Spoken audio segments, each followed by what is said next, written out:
there's an imperative question that occurs when you're dealing with cancer, which is very simply, what is the most enlightened and empowered and conscious way to respond? You know, we can all respond to a crisis based on fear, based on anger, based on a sense of outrage. And if we do that, we're not going to be as effective as we can be. So the 7 levels of healing, at the very least, is a way to say, okay, here's the circumstance. What's the most enlightened and conscious and empowered way to respond? Here are the 7 levels of healing. These are the 7 universal domains of inquiry and exploration that I can choose to explore. And by doing this, I get to navigate through this journey as skillfully and as effectively as possible. And we'll see how it impacts our outcome. Now, in my experience, in using this method and this philosophy and this program with many, with thousands of patients and loved ones, I've seen beautiful transformations. I've seen people's lives open up in ways that they couldn't have imagined. I can't say that people were cured, but I can tell you very consciously or very clearly that many, many people far outlived their standard prognosis.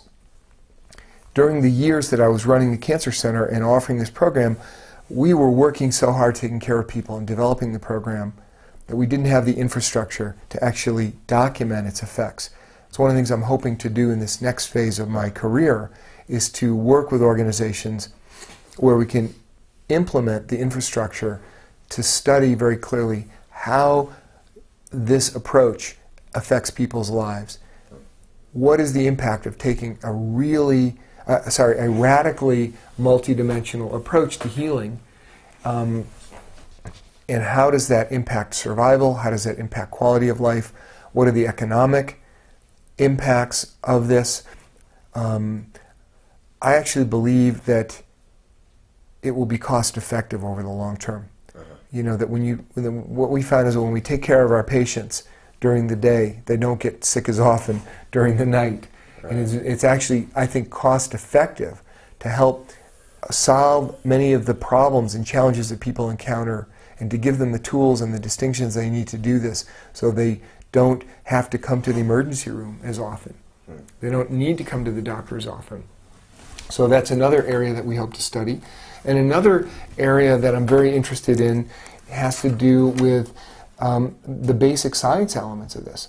What changes can this cause in our immune function, for example? And there's a whole field of medicine that I've been involved in for many years called proteomics, which is the study of how the proteins that are circulating in our blood relate to our genetics and our physiology, and how proteins are expressed in the blood in response to certain diseases, and how they are expressed in response to stress, and how we might even be able to understand how our proteins are expressed in our blood in response to emotions and thoughts and beliefs, and how all of this interrelates with our health. There's another area of research that I'm very interested in, which is how does taking a very comprehensive multidimensional approach to medicine impact the experience of physicians and nurses and medical staffs. I think this is very important because sooner or later we're all going to get sick.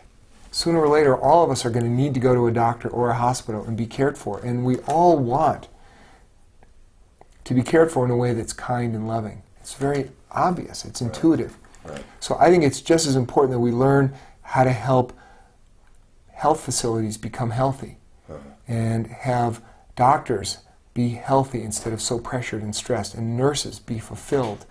And there's a lot of stress and pressure in the healthcare system that needs work and attention.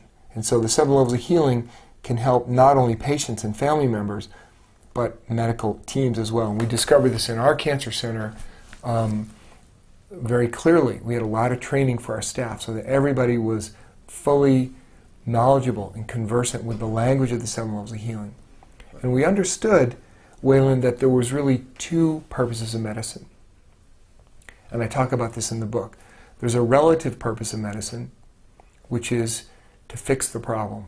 Right. You know, as skillfully as we can. If you have cancer, we want to be as skillful and effective as we can at fixing it. But there's a lot of times we can't fix it.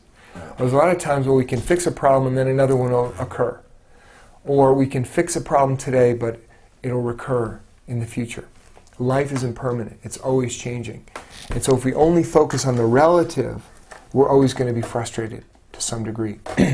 So I discovered that there's also an ultimate purpose, which relates to many of the things we've been talking about in the higher levels of the 7 levels of healing. The ultimate purpose is to help all beings experience love and joy and inner peace and fulfillment regardless of their circumstance, even in the midst of cancer.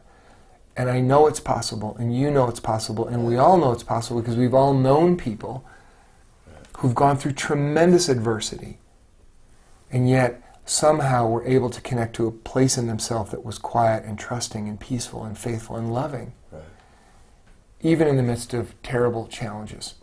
So I think that part of our goal is to become very skillful in the relative domain and as skillful as possible in the ultimate domain, or in the realm of doing and the realm of being, and to bring these together in a coherent way.